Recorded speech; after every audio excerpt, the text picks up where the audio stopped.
Rama, Rama Rama, Hare Hare, Hare Krishna,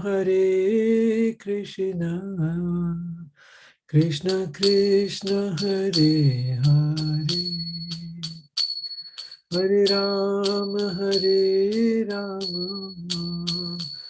Rama Rama, Hare Hare, Hare Krishna, Krishna Krishna, Hare Hare, Hare Rama, Rama Rama, Hare Hare, Hare Krishna, Krishna Krishna, Hare Hare, Hare Rama, Rama Rama, Hare Hare Krishna, Hare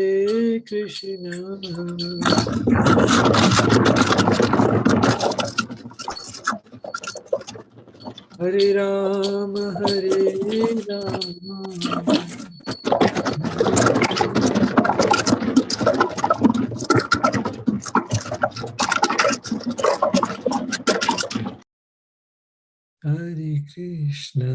Hare Krishna, Krishna Krishna, Hare Hare, Hare Rama, Hare.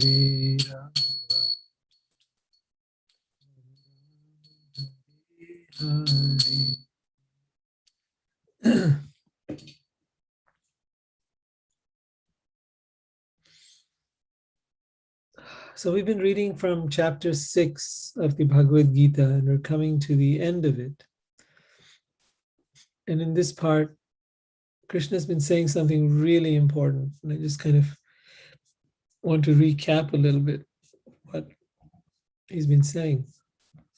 He's been describing that there are certain symptoms of a person who is self-realized. And because Arjuna asked the question, what happened? The mind is restless, turbulent, obstinate, and very strong, and to subdue it seems more difficult than controlling the wind. So Krishna says, no, it can be done with practice. But then he goes on to say that for one whose mind is unbridled, self-realization is difficult work. But he whose mind is controlled and who strives by appropriate means is assured of success. And then he says, well, what's the destiny? What is the point of all of this practice?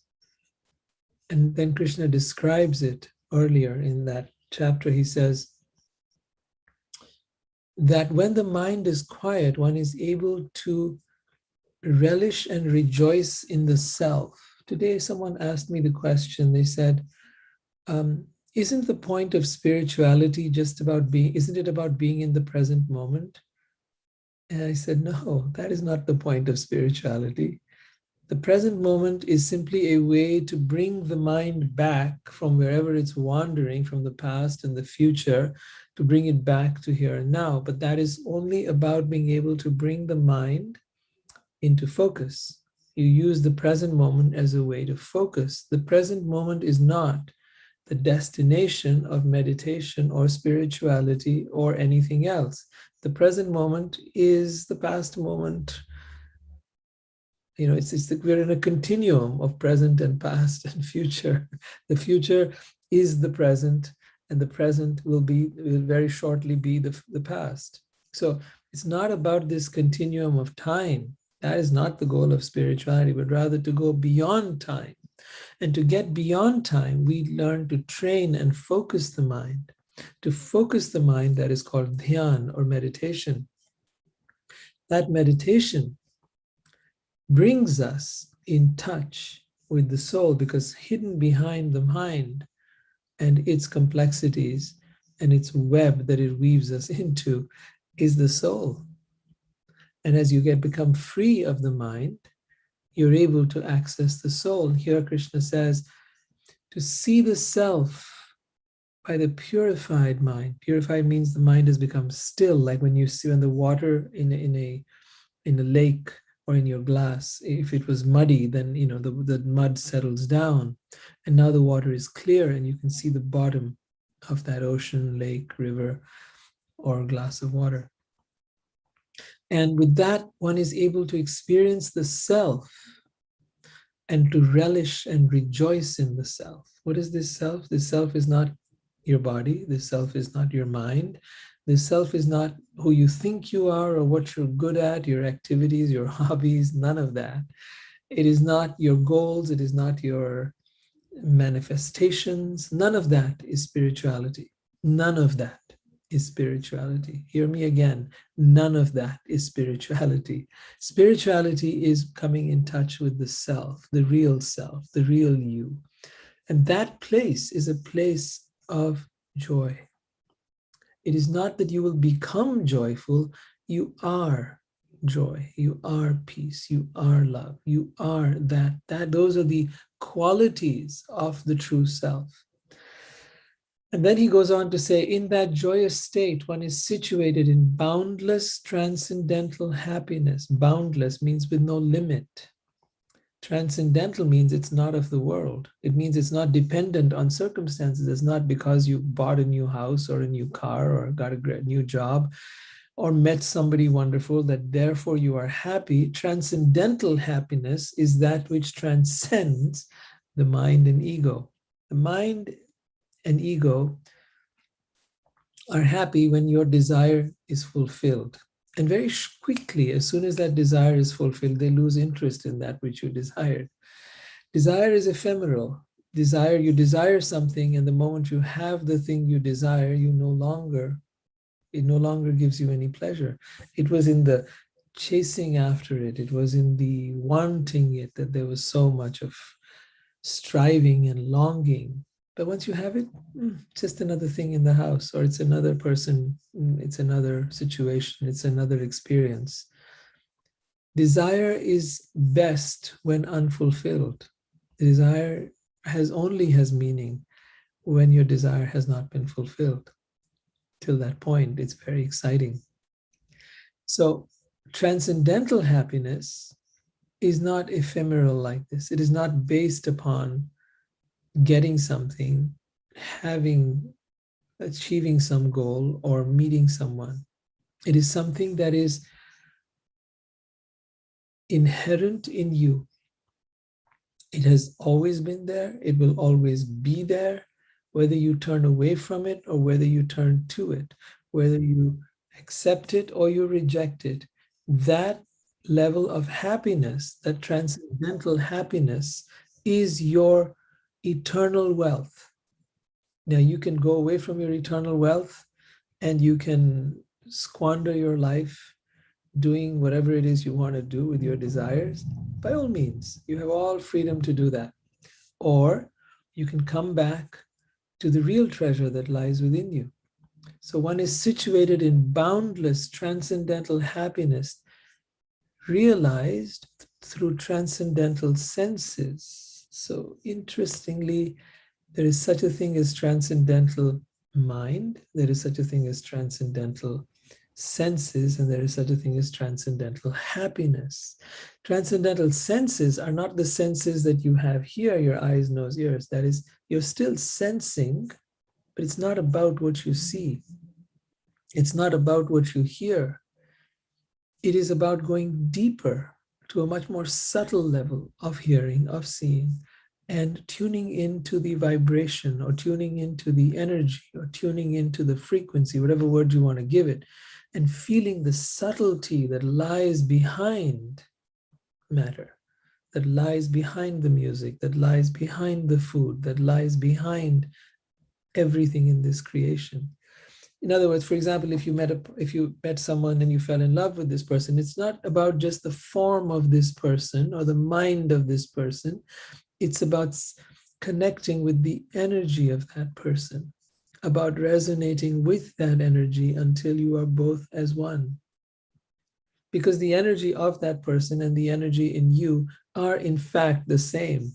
But the only time you'll meet that they will truly connect is when you go beyond your mind. If you're in your mind and the other person is in their mind, then there is going to be dissonance because you're going to be different.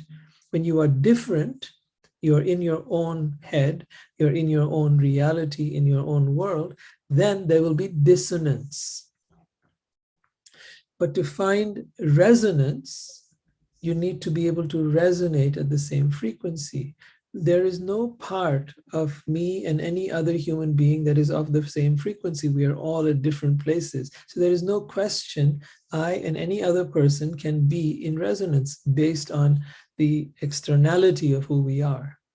But if I connect with the internality, the internal me, the soul, and I connect with your soul, the internality of who you are, then there is perfect resonance because there is no difference between my soul and your soul. We are of the same frequency, we are of the same vibration, we are of the same energy. And then oneness is very easy. Then connection is very easy. So if ever you're in a relationship and you want to find the quickest way to reconnect with your partner, come out of your mind and come into presence of your soul, and then both of you doing that, connecting with each other, will quickly bring you back. And the same with any part of creation. Really, if you're, I saw Mariah's with her horses there. Get out of your head and connect with those horses. You'll feel it. Connect with your dog. Connect with your animals. Connect with your plants. Connect with nature.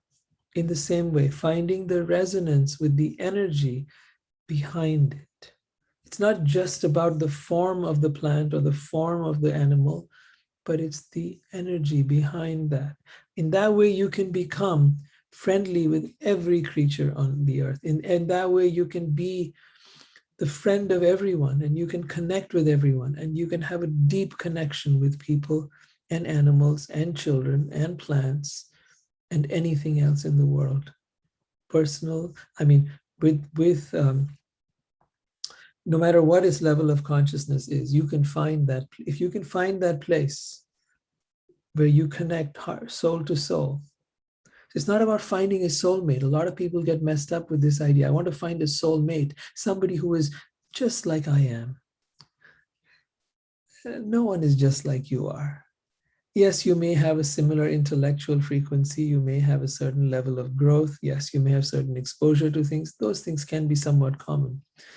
But even such people, even such so-called soulmates from the external level, because in fact, people aren't really talking about their soul. They've never even felt it or experienced it. What kind of soulmate are you going to have if you've never felt your soul?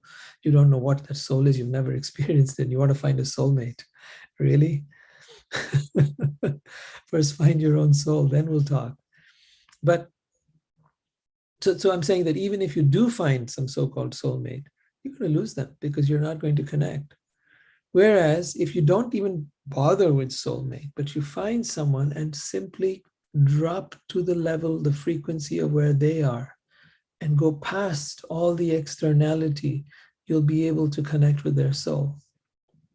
You talk to them in their life. So if you're with a child, you talk to them as a child. If you're with a dog, you relate with the dog at the level of a dog, the horse at the level of a horse, the plant at the level of the plant. You come to its level, you start penetrating its frequency to get into the heart and soul of its energy. And there you will find resonance. There you will find the sameness between you and that life form.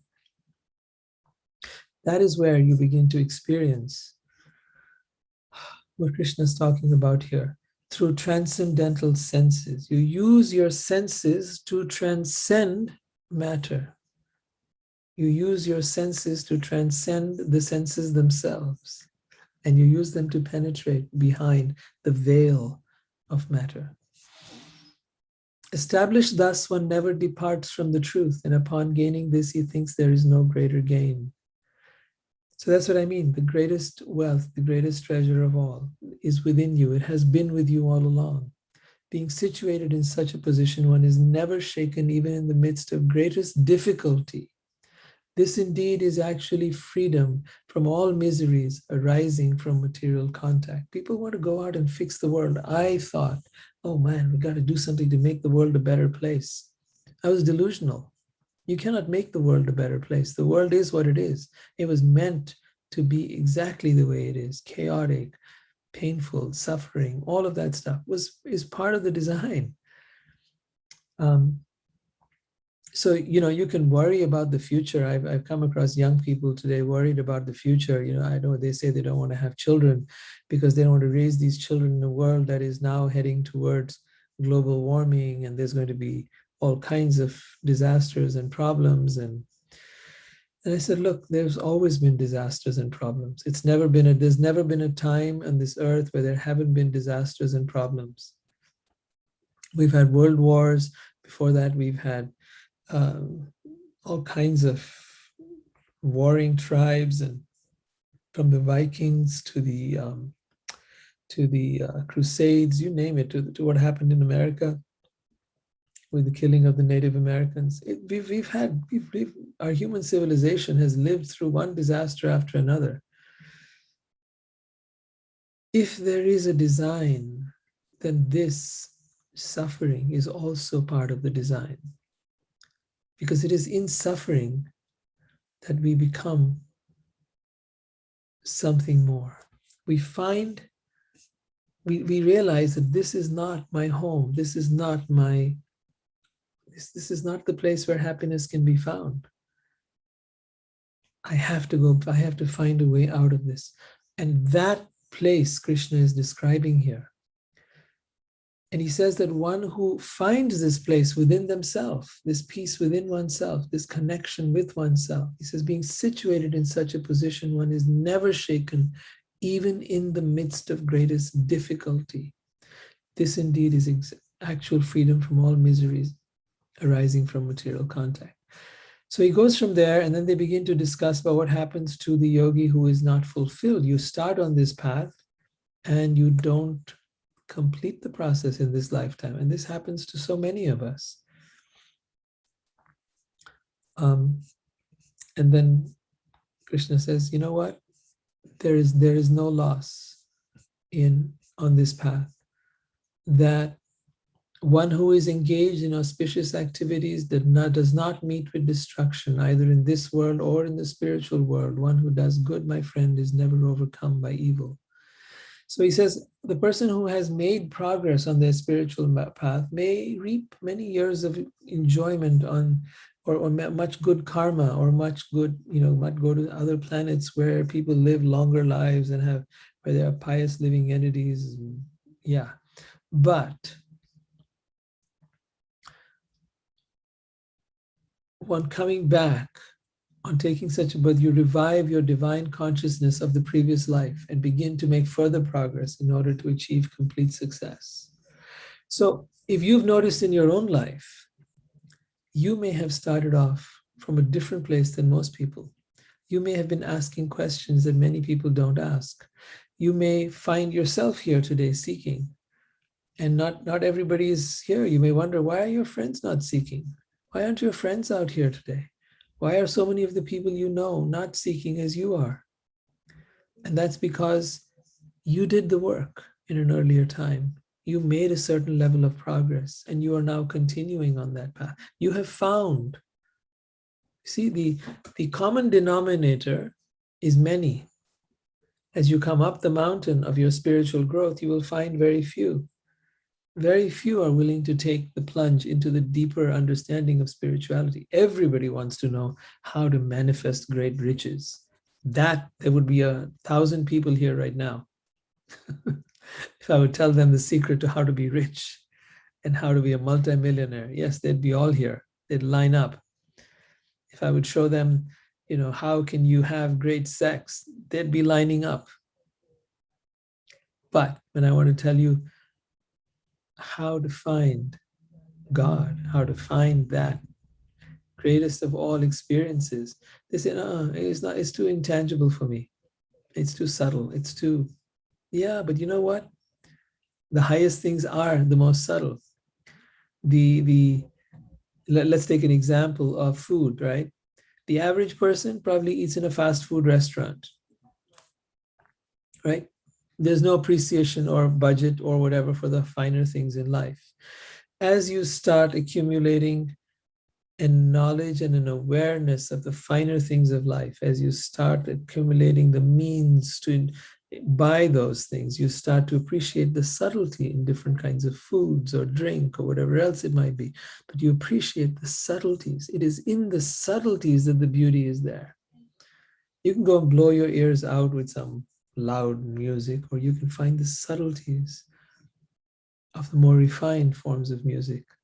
It's all about, in the subtleties, there is so much more to be found than there is in the brash, loud, gross levels of things. So he says, you revive your divine consciousness. By virtue of the divine consciousness of his previous life, he automatically becomes attracted to the yogic principles, even without seeking them. Such an inquisitive transcendentalist stands always above the ritualistic principles of the scriptures. So every scripture of the world has some lower level where they're into rituals. This exists in Christianity, in Muslim faith, Hinduism, everywhere. Even Buddhists. The Buddha never, I think, taught any of those things, neither did Krishna, but people make up their rituals. And they love their rituals. And I will still tell you, do not judge them or criticize them for that. In fact, if someone's doing that, by all means, join in it. But there is much more. The average person is stuck in those ritualistic practices, but Krishna is saying here, the inquisitive transcendentalist stands always above the ritualistic principled scriptures. And when the yogi engages himself with sincere endeavor in making further progress, then, being washed of all contaminations, ultimately achieving perfection after many, many births of practice, he attains the supreme goal. Being washed of all contaminations. This is a really important piece to understand. Great souls in the past have talked about this as the awareness of our insignificance, of our nothingness. In some schools of thought, they talk of it in that way. But in other schools of thought, they talk of that as humility. To know that one is insignificant, to know that, let me read you something from Chaitanya. If anyone has a question in the meantime, feel free to ask.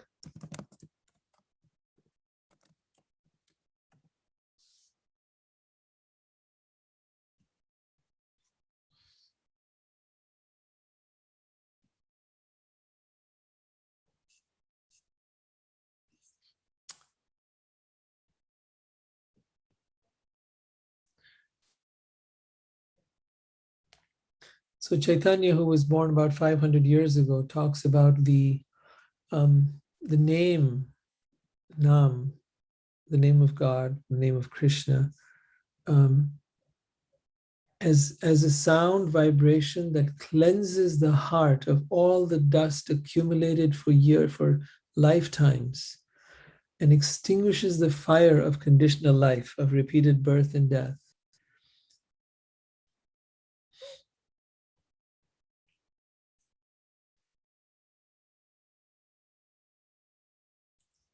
And then he goes on to say, one should chant this name in a humble state of mind, thinking oneself lower than the straw in the street. One should be more tolerant than a tree, devoid of all sense of false prestige, and should be ready to offer all respect to others. In such a state of mind, one can chant the name of God constantly.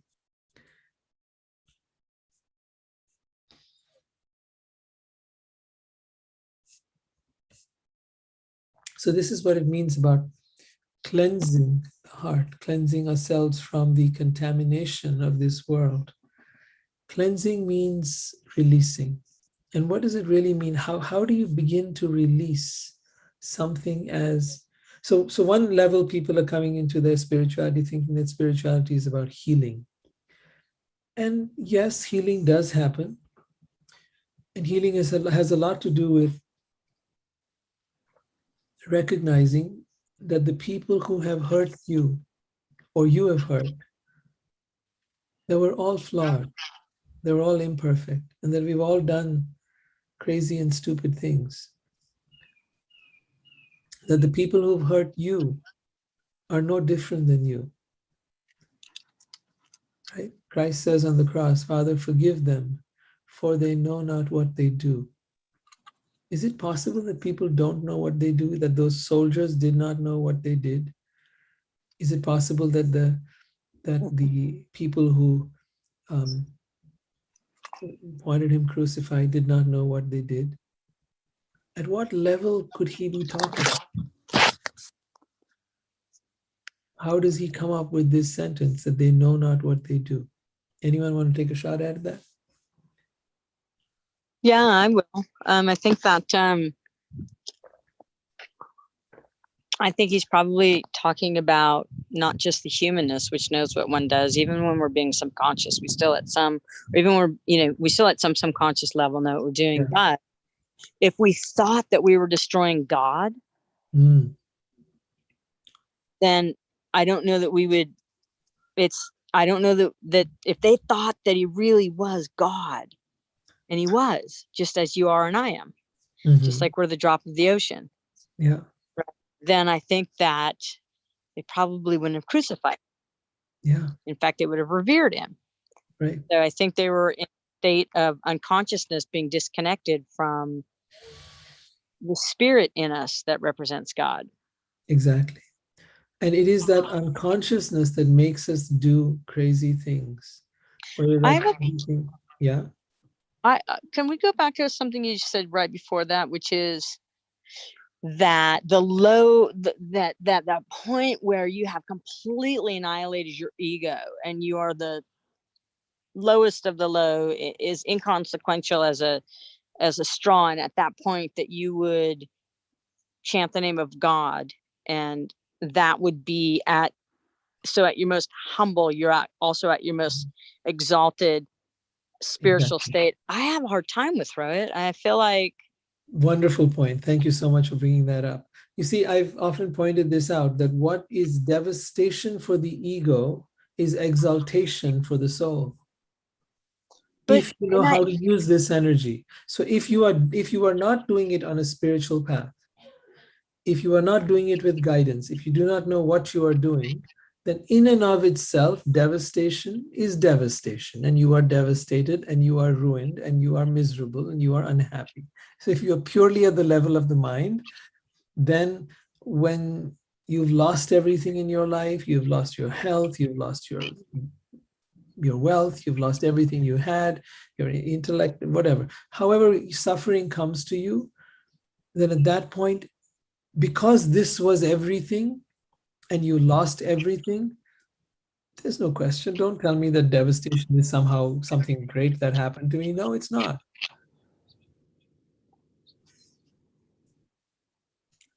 So one who experiences that devastation from within, from the ego, that there is no coming back from.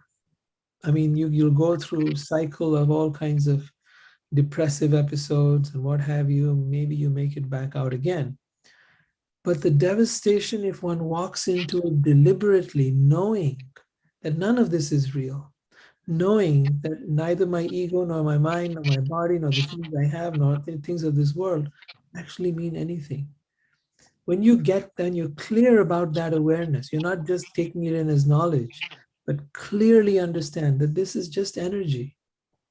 And I'm here, I get to play with this, but I need to be very clear not to be fooled by it, not to buy into the illusion. Be with the illusion, play with the illusion, have the illusion, but don't let it have you. So when you're working from there, when you're doing this with spiritual awareness, then when devastation, you actually choose devastation.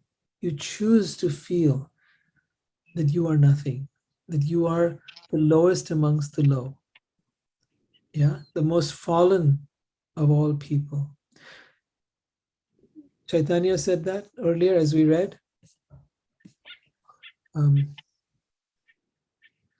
He said here, one should chant the name of God in a humble state of mind, thinking oneself lower than the straw in the street. So, normally in India, you'll find this, there'll be dried grass, like hay, right? On the streets, and the cows will go around eating that and stuff. And usually as someone's been carrying it, it's sort of fallen on the wayside. So one should feel, and the idea is that one is walking over the straw, right?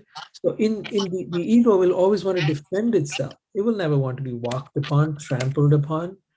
But the person who has reached that point of exaltation with full awareness has nothing to lose. So yeah, walk all over me. Call me a fool. Call me an idiot. Call me what you will. I'm not going to defend myself. I know I'm a fool. I know I'm an idiot. I know that I know nothing. I know that I am nothing. There's nothing you can take from me. There's nothing you can give me, right? But I know that nothing is mine. I have nothing to lose. Now, it doesn't mean that in the initial stages you won't feel some pangs when you have some loss or whatever, but you need to bring yourself back to the spiritual awareness. And that's what life is here to teach us. It teaches us these things from the inside out, exactly as we need to learn. But this is the place where we're coming at. And when nothing can be taken away from you, and no one can ridicule you or put you down, you're not trying to be something, you're not trying to prove something, you are free. You are free from the burden of this ego that most people carry around, this burden of trying to be something, the burden of your self-worth, the burden of your feeling that you need to do something in this world to show that you are worthy.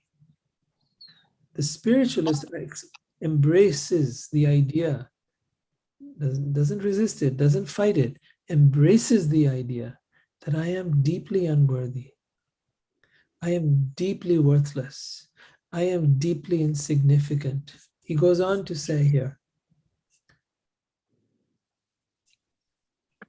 I am your eternal servant, yet somehow or other I have fallen into this ocean of birth and death. Please pick me up from this ocean of death and place me as one of the atoms at your lotus feet. When will my eyes be decorated with tears of love flowing constantly when I chant your name? When will my voice choke up? And when will the hairs of my body stand on end at the repetition of your name?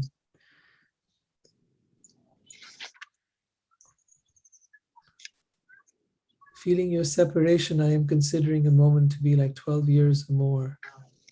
Tears are flowing from my eyes like torrents of rain, and I am feeling all vacant in this world in your absence. This deep longing for God. Suddenly nothing else matters. Now, he's speaking from a very exalted position, but I want to point out that for that exalted position, none of this world matters from that perspective. But for one who has nothing else, then everything matters. Like if $10 was all you possessed and somebody wanted your $10, it would be a big loss.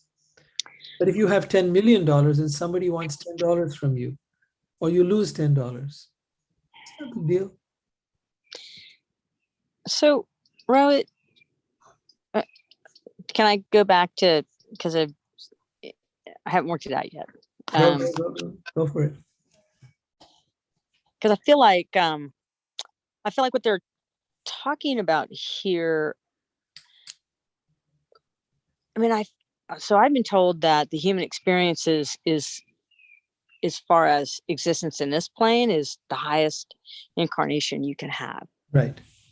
And what we're doing as human beings is we are really celebrating this gift that God created for us. Just walking out a naked gift. It's a present.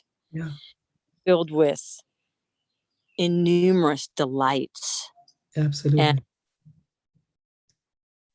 And that feels like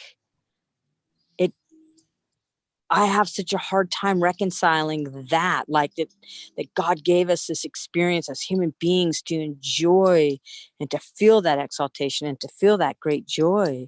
If we can connect with it, if we can align ourselves to the realization that that is one of the reasons that we're here.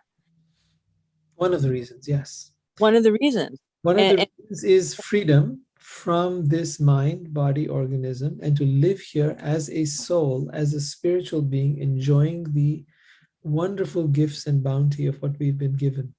And so Absolutely. when I look at that and I juxtapose that with hearing that we should also be the lowest of the low and only chant God's name, it's like, why would we waste this gift on Um, chanting when we, it's just like, I don't get it. okay. Do you get being in love? I do. Right. I get the theory of it.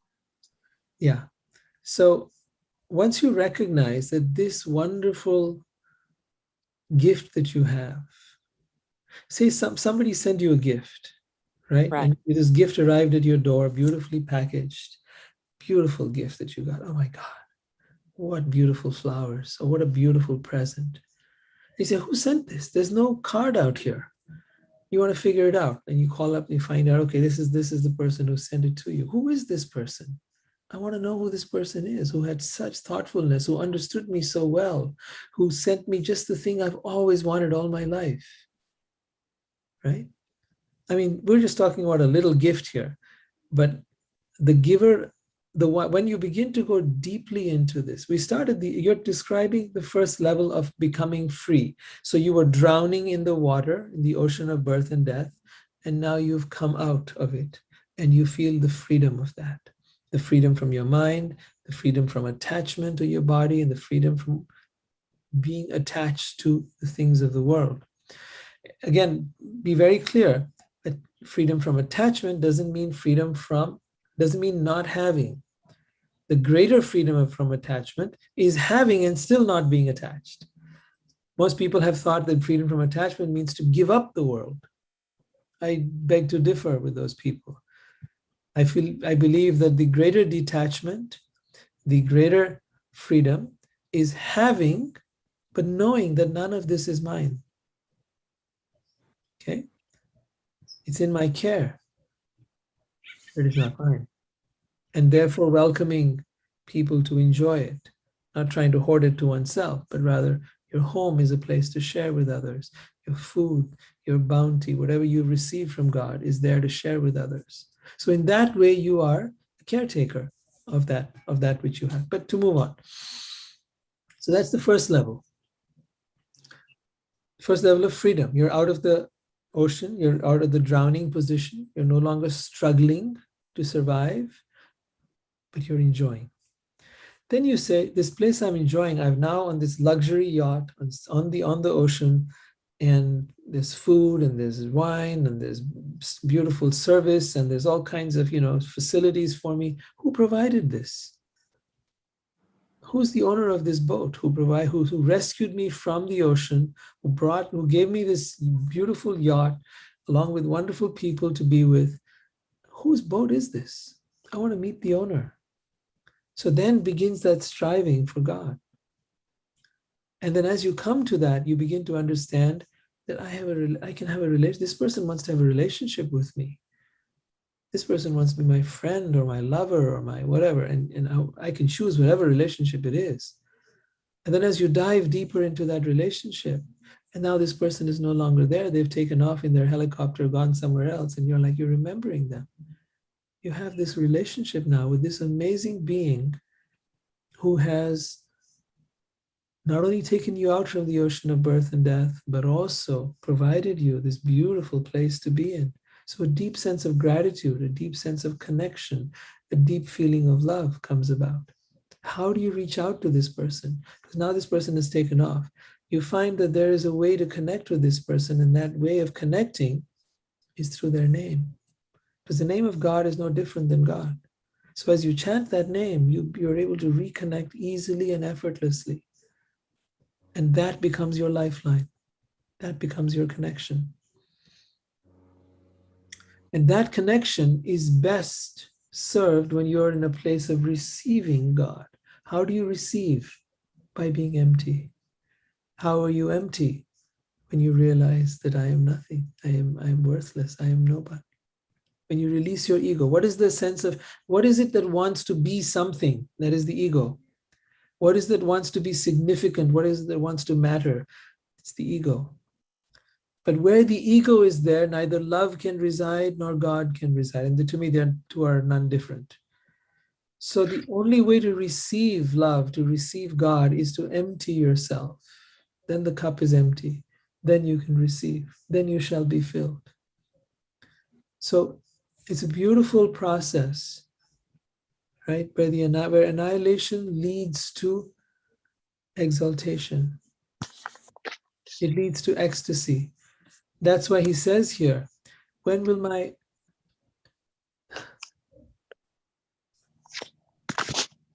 eyes be decorated with tears of love flowing constantly when I chant your name? When will my voice choke up and the hairs of my body stand on end? So these are symptoms of ecstasy, symptoms of ecstatic rapture and love. He's describing his own experience. He's not telling you do it or don't do it. He's telling you what is possible. And we'll take our time getting there, and that's understandable. We'll take our time arriving at that place. But there is a deeper and deeper and deeper level of spiritual growth.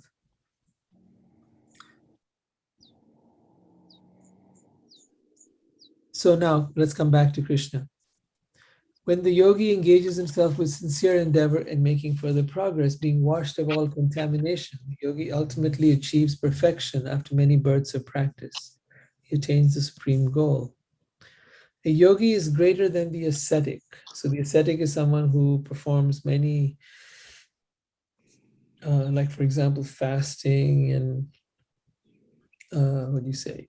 Ascetics will go live in a forest maybe or a monastery. A yogi is greater than the ascetic, greater than the empiricist. Empiricists are people who are philosophers, who speculate on the nature of the absolute truth, and greater than the fruitive worker, the karmic worker, the person who is engaged. So he talked of different kinds of yogic processes, and he's referring to all of them now. In all circumstances, be a yogi.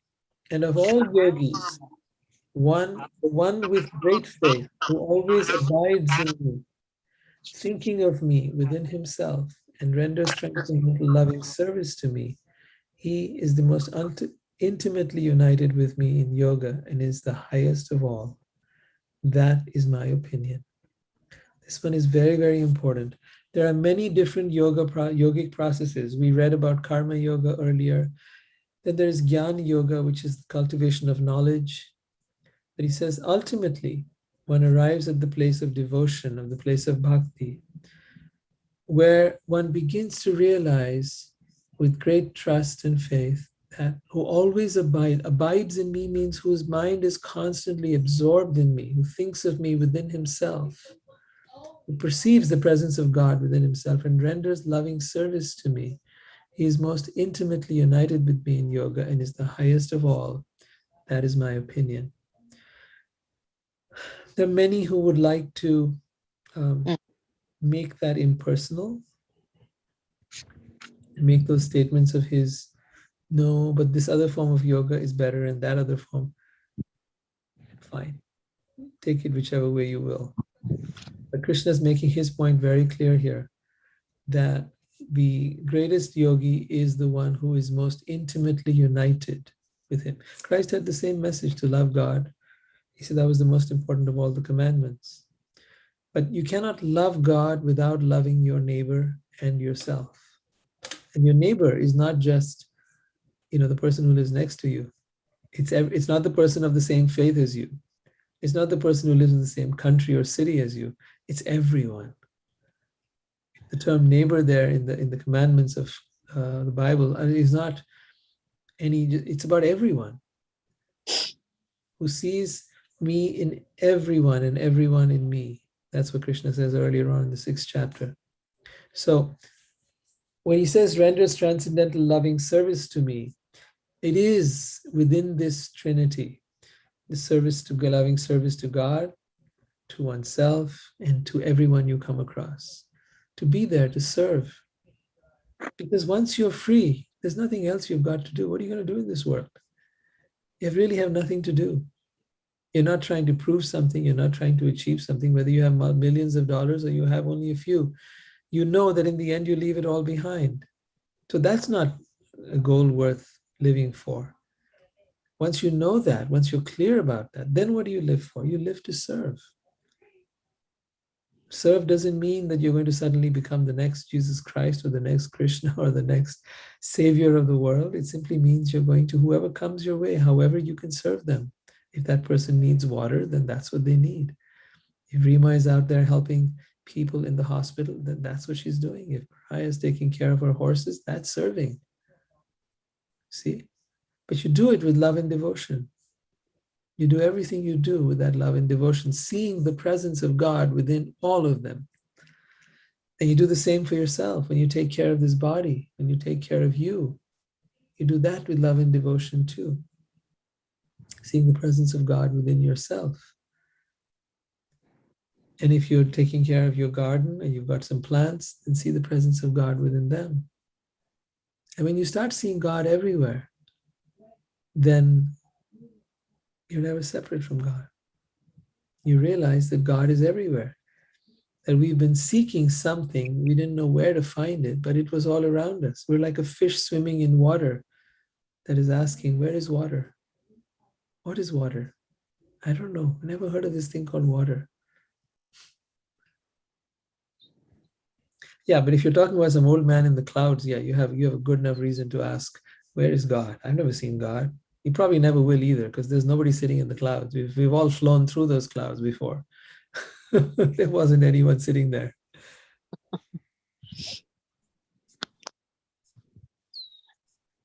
So next week we'll start with chapter 7, which I really love this seventh chapter. Krishna's talking more about himself now. Okay. Any questions so far? Rima?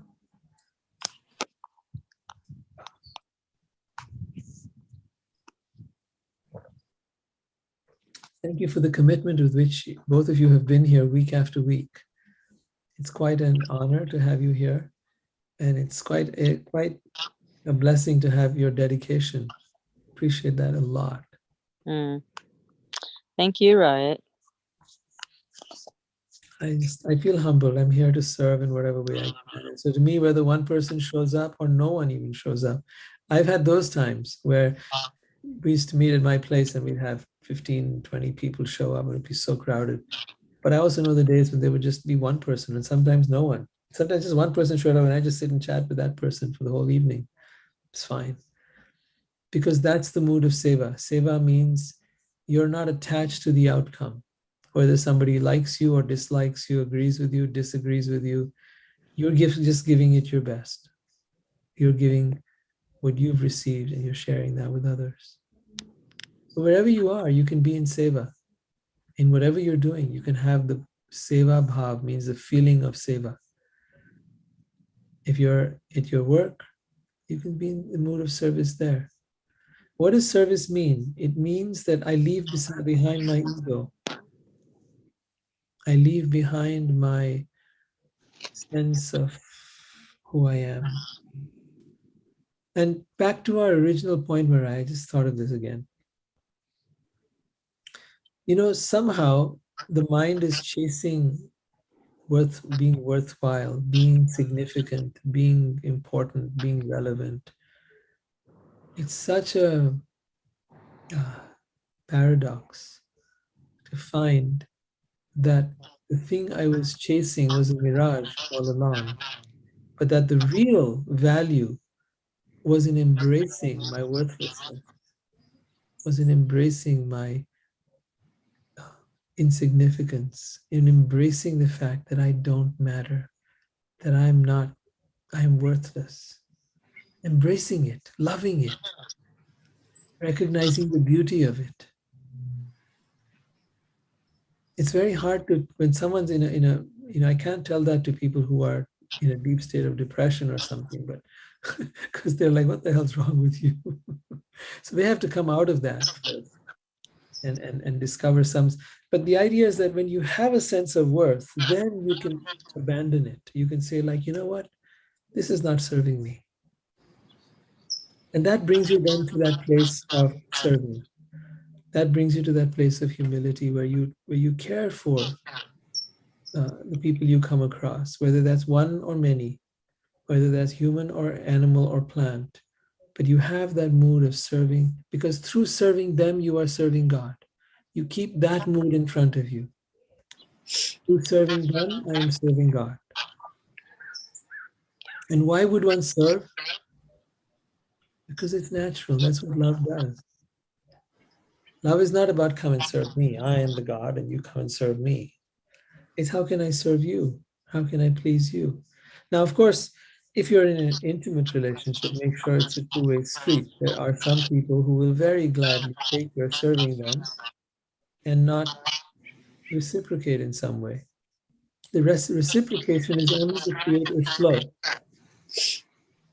even in your work.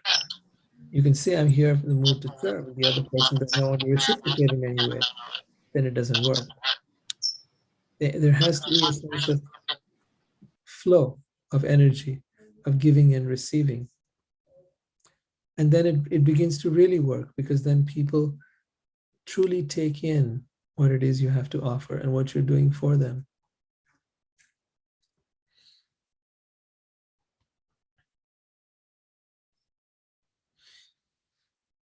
Thank you for being here. Thank you, Rohit. End it here. We'll see you next week. Yeah, see you next week. Take care. We'll start chapter 7 next week.